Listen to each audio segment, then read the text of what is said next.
Alright, so we're gonna have a short episode today. It's in fact gonna be shorter than the non-com version, because guess what? I am missing 3 whole real bosses, because for some reason they did not make an even split between power and jet rolls. Like, the things they can get? No, it's just majority, you need jet or you can't get the thing. Which, you know, I guess to be fair is my fault for not fighting Plant Man sooner, but also... But yeah, pretty much all of these secrets, of course, are going to be at the ends of stages because they still want you to play through the whole level before you fight a boss, so... gotta travel a whole lot to beat bosses a second time. I guess for the time being, I'll just cut over to when I actually start using Jet Roll because, as you might have guessed, Jet Roll is not ideal for anything but platforming. So, yeah, BRB. Alright, so here's the first point at which I can use Jet Roll. So this is a lot different than Rush Jet, or your Rush Spring, or Rush Coil rather. Jet Roll has a meter, that is how long you can fly, and of course it will recharge once you hit the ground, so once you take flight it is best to wait a moment for that to recharge before you fly again. You might also be noticing that momentum plays a huge factor in how Roll Jet works. So yeah, basically, you do typically want to start without doing much of a drop first, because you do lose quite a bit of boost if you fall. The momentum's actually pretty hard to cancel out of, so you do kind of need to get used to Roll Jet as just how it works, because it is very much a feel sort of deal. So we get to the end of the stage here, and this is where we'll need it. Roll Jet here isn't too bad. As long as you kind of stick to the ceiling like that, you shouldn't drop too hard. And if you do drop too hard, well, you're probably falling in the pit. So yeah, as I was saying, it is very much a you need to know how this ability feels. To me, at least, it's very much a muscle memory thing, so I have very little specific advice outside of, hey, acknowledge that momentum is a thing, and if you have a lot of momentum before you start jetting, that jet is not gonna get you very high up. You need to start at the ground, jump up, and then take it from there. Anyway, I think that's all I have to say about Roll Jet. So, hey, guess who's dead? Tomahawk Man, but for real this time. He's still very easy. Near as I can tell, the real versions of the bosses aren't actually different. That one was about as aggressive as the fake Tomahawk Man, so it is pretty much the only difference is I got beat parts for that, so woo. One step closer to getting Beat, who is not as good in this game as he was in 5. Because, of course, in 5, Beat was just the I win button for the final boss, which, unfortunately, not really the case here. Anyway, gonna do Centaur Man next. If there are any other paths on the way there, I'll show them off, otherwise this is where Centaur Man dies.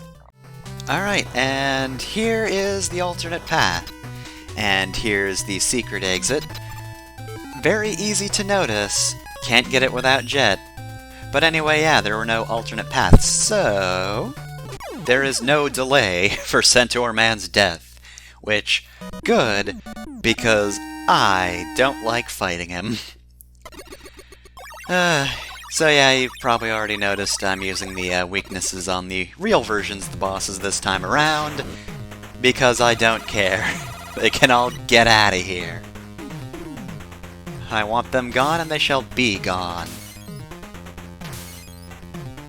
Okay, you can really stop doing that, Roll. Roll out here trying to give people seizures. Anyway, in order of letters, that was bata rather than beat. Maybe it's just me, but I feel like they should have read out beat from left to right or right to left. You know. Just that L shape where the beat parts are, I feel like should actually be in the letter the word spelled out. But again, maybe that's just me being weird, but like, it looks off. Anyway, here's the alternate path for this stage. There's actually a pretty big divergence here, so this is pretty significant.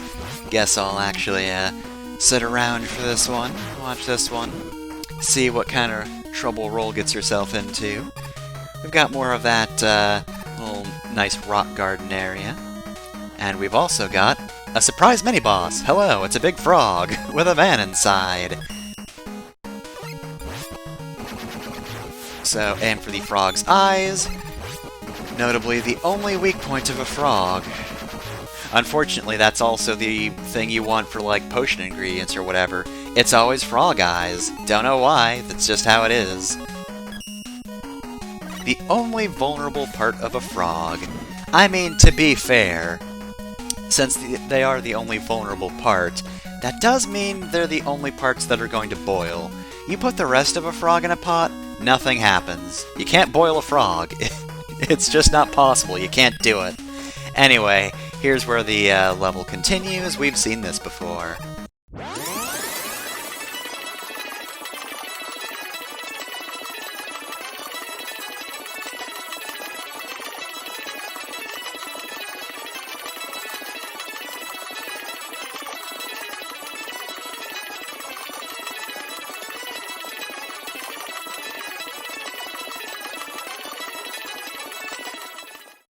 Alright, so I believe this is about the point where we diverge. I took the top path and then had to jet over to this spot. Alright, so anyway, boss time. Just kidding, boss gone. Boss may as well not have even been here. Alright, well, with that done, that means we've done cleanup. We now are able to use beats.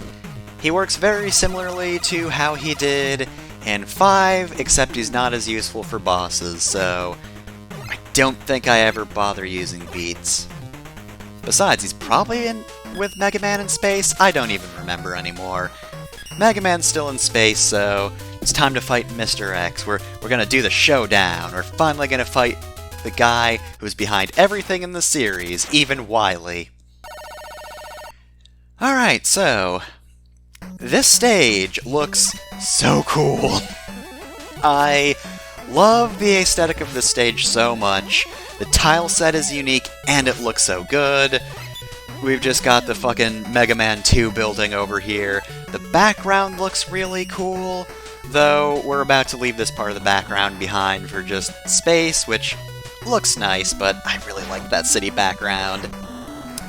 And level design-wise, I really like this one.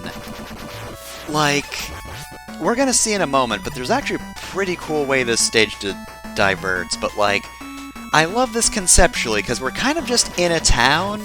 I guess Mr. X just like took over a town or something and we have to break into his building. However, there are actually 2 ways to go about that.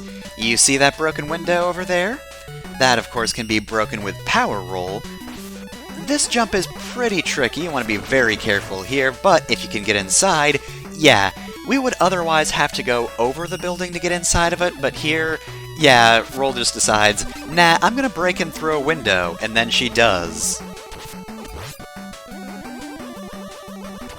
So in addition to just being cool, this part of the stage also has some really good goodies. Whole lot of weapon refreshments, though it's a little early for that if you ask me. However, right here, if we break this block, there are 4 lives back there. Hopefully you're set for the rest of the fortress with that.